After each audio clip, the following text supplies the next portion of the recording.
नमस्कार मित्रांनो, मी active education YouTube channel मध्ये आपले स्वागत करत आहे। आपणासाठी अत्यंत महत्त्वपूर्ण आनंदाच्या बातमीचे स्पष्टीकरण करत आहे। तर चला आपला जास्त वेळ न घेता आज आपण आपल्या मुख्य बातमीचे स्पष्टीकरण करूया। मित्रांनो, आजची मोठी बातमी आहे। तर आजची मोठी खुश खबर, राज्य सरकारी कर्मचाऱ्यांना माहे जानेवारी 2026 चे पगार मिळणार या तारखेला या संदर्भातील बातमीचे स्पष्टीकरण करूया। नमस्कार मित्रांनो, पुन्हा एकदा आपले हार्दिक स्वागत। आताच्या घडीची सर्वात मोठी ब्रेकिंग न्यूज आहे। कर्मचाऱ्यांचे जानेवारी 2026 पेड इन फेब्रुवारी 2026 चे पगार संदर्भातील मोठी बातमी। जानेवारीचा पगार कर्मचाऱ्यांना योग्य वेळेवर आणि योग्य तारखेला प्राप्त होण्यासाठी शासनाने शासन निर्णय निर्गमित केला असून या शासन निर्णयाचा सविस्तर स्पष्टीकरण या गुड ब्रेकिंग न्यूजच्या सहाय्याने खालील दिलेल्या प्रमाणे गुड ब्रेकिंग न्यूजचे स्पष्टीकरण खालील प्रमाणे करूया। गुड ब्रेकिंग न्यूजचे स्पष्टीकरण करण्यापूर्वी आपण जर ऍक्टिव्ह एज्युकेशन यूट्यूब चॅनलवर नवीन असाल तर चॅनलला लाईक, शेअर आणि सबस्क्राईब करायला विसरू नका। तसेच नवनवीन अपडेट जाणून घेण्यासाठी बेल आयकॉनला प्रेस करायला विसरू नका।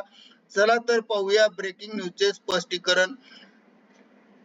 राज्य कर्मचाऱ्यांचे माहे जानेवारी 2026 चे पगार पेड इन फेब्रुवारी 2026 वेतनाकरिता अनुदान वितरण करण्याबाबत राज्य सरकारच्या शालेय शिक्षण व क्रीडा विभाग मार्फत 5 जानेवारी 2026 रोजी महत्त्वपूर्ण शासन निर्णय निर्गमित केला आहे आणि या शासन निर्णयाप्रमाणे महाराष्ट्र विनियोजन अधिनियम 2025 सन 2025-26 अनुदान वितरण करण्याच्या संदर्भात महाराष्ट्र राज्य शालेय शिक्षण व क्रीडा विभाग मुंबई 32 यांनी दिनांक 5 जानेवारी 2026 रोजी जानेवारी 2026 चे वेतन किंवा पगार संदर्भात शासन निर्णय निर्गमित केला आहे। या शासन निर्णयासाठी निर्गमित करताना शासनाने एकूण 87 संदर्भ विचारात घेऊन शासन निर्णय निर्गमित केला आहे।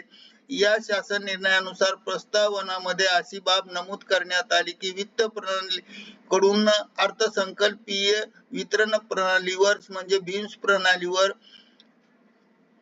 अनुदानाचा नियंत्रक अधिकारी म्हणून आयुक्त शालेय शिक्षण विभाग महाराष्ट्र राज्य पुणे व सहसचिव आणि उपसचिव शालेय शिक्षण क्रीडा विभाग मंत्रालय मुंबई व वित्त विभागामार्फत अर्थसंकल्पीय प्रणालीवर प्राप्त झालेला अनुदानाचा निधी नियंत्रक अधिकारी यांना अधीनस्थ ठेवण्याची बाब विचाराधीन होती आणि अधिकारी म्हणून यांनी बाब विचाराधीन होती आणि म्हणून महाराष्ट्र शासनाच्या विचाराधीन असलेली ही बाब शासनाच्या विचाराधीन असल्यामुळे एक शासन निर्णय निर्गमित करण्यात आला। शासन निर्णय पुढील प्रमाणे आहेत। सन 2025-26 च्या आर्थिक वर्षातील शालेय शिक्षण व क्रीडा विभागासाठी अर्थसंकल्पीय झालेला वित्त विभागाकडून बीम्स प्रणालीवर प्राप्त झालेला निधी अनुक्रमे नियंत्रक अधिकाऱ्याच्या अधीनस्थ ठेवण्यासाठी मान्यता देण्यात आली आहे किंवा प्रदान करण्यात आली आहेत।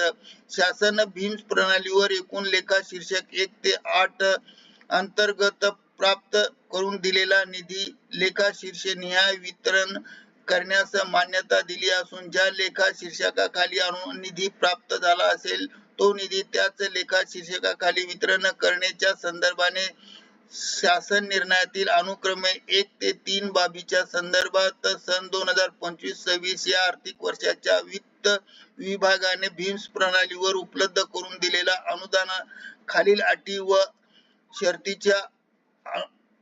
शर्तीच्या अनुक्रमे 1 ते 23 सूचनांचे पालन करून शासनाने विहित नमुन्यात दिलेला निधी खर्च करण्यास आणि अनुदान वितरण करण्यास आणि अग्रिम मंजूर करण्यास मान्यता देण्यात आली आहे आणि तो शासन निर्णय निर्गमित केला आहे। आतापर्यंत शासन निर्णय व परिपत्रक यामधील ठराविक नमुन्यात सूचना आणि अटीचे तसेच मुंबई वित्त अधिनियम 1960 मधील परिशिष्ट 26 मधील तरतुदी विचारात घेऊन संबंधितांना अनुज्ञेय करण्यात येणाऱ्या किमान रकमेच्या मर्यादेत अग्रिम वितरण करण्यात यावा या बाबत कोणतीही कसूर होणार नाही याची दक्षता घेऊन संबंधित नियंत्रक अधिकारी यांनी घ्यावी. अनुदान वितरण करण्याच्या संदर्भात आतापर्यंत दिलेल्या सूचनेचे सर्व पालन करून वितरित झाल्यानंतर याबाबतची सविस्तर माहिती दर महिन्याच्या 10 तारखेला शासनास अहवाल सादर करण्यात यावा. शिल्लक उरलेला निधी शासनाच्या मान्यता घेतल्यानंतरच वितरित करण्यास मान्यता देण्यात येईल याची नोंद घेऊन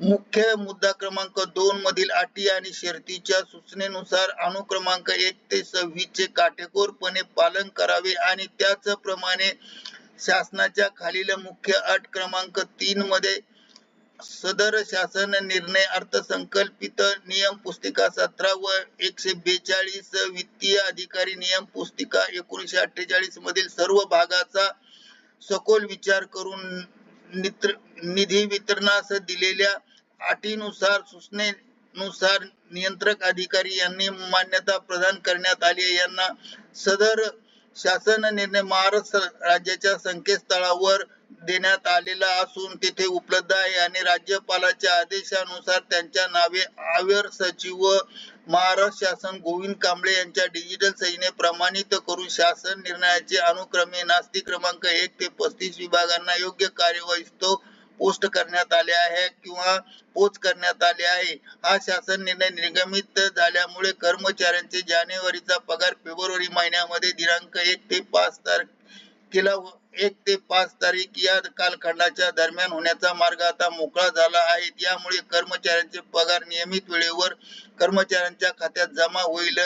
या शासन निर्णयाची लिंक व्हिडिओच्या डिस्क्रिप्शन बॉक्स मध्ये दिलेली आहे. शासन निर्णयाची लिंक ही येथे दिसते आहे. ही लिंक ऍक्टिव्ह एज्युकेशन युट्यूबच्या व्हिडिओवर डिस्क्रिप्शन बॉक्स मध्ये देण्यात आली आहे. करिता ऍक्टिव्ह एज्युकेशन युट्यूब चॅनलने आपल्या माहितीस्तव हा व्हिडिओ व्हायरल केला आहे. धन्यवाद. Thank you very much.